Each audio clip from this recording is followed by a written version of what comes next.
I've been whacked with a cold days before Christmas, because why would I not be? I'm trying to be philosophical about it, that, you know, my body's getting rid of some stuff that I don't need, some energy that needs shifting, whatever.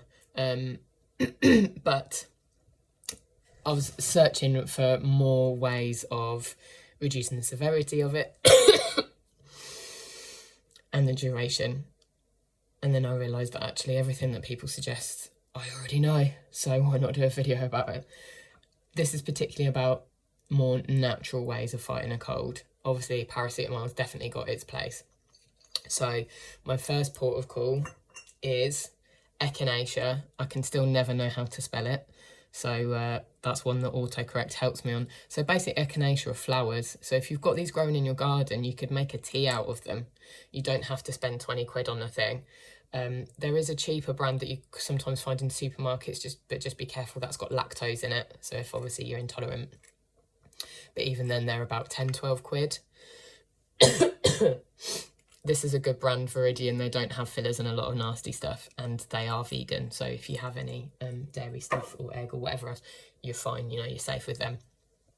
So I take that, and quite often that will stop it in its tracks, or it reduces the severity massively.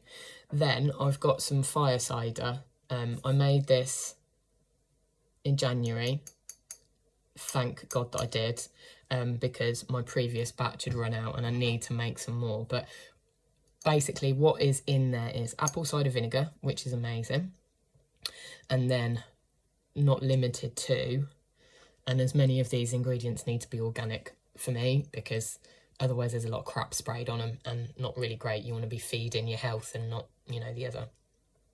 So onion, garlic,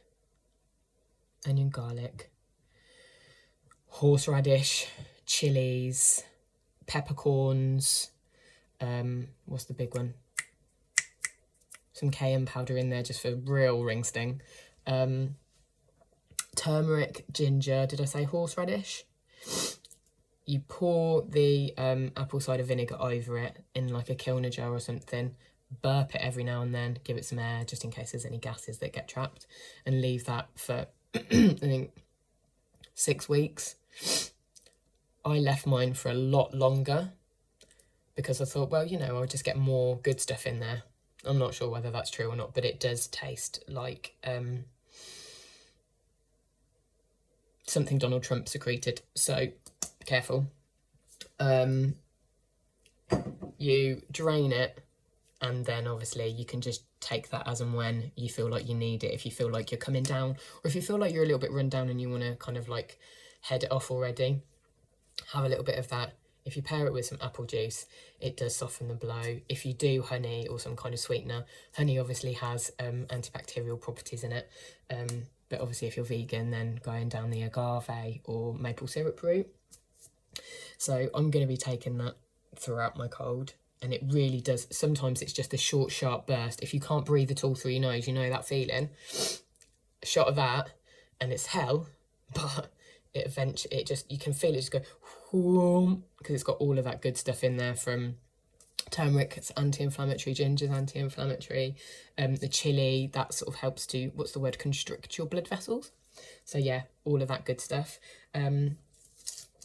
I'm about to make some onion gruel, which my nan used to swear by, because her dad, so my great-granddad, growing up on a farm without any electricity, used to make onion gruel. They were farmers as well, so obviously they had onions available to them.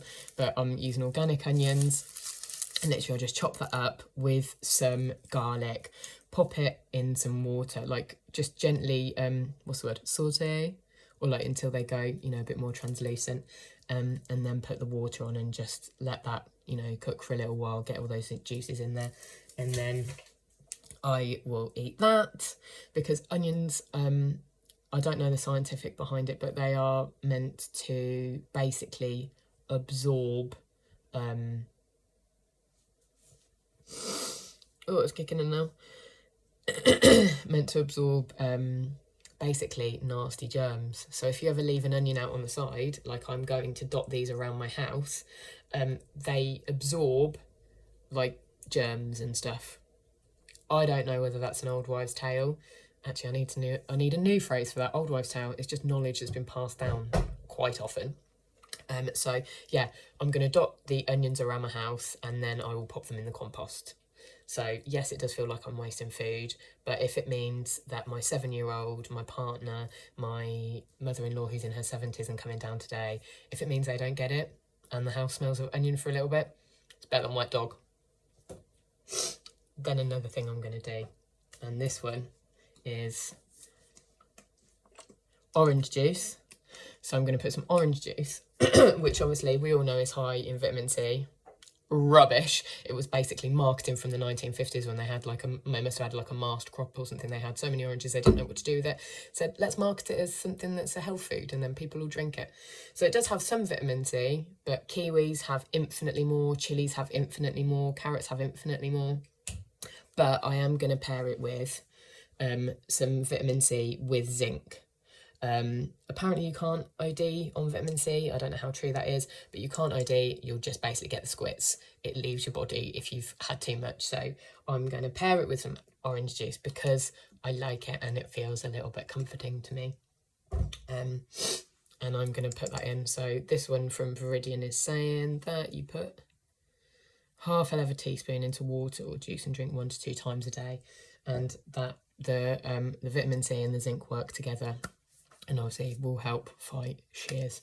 Anything if you can deal with apple cider vinegar, chili, onion, garlic, alliums is going to be amazing, and loads of water.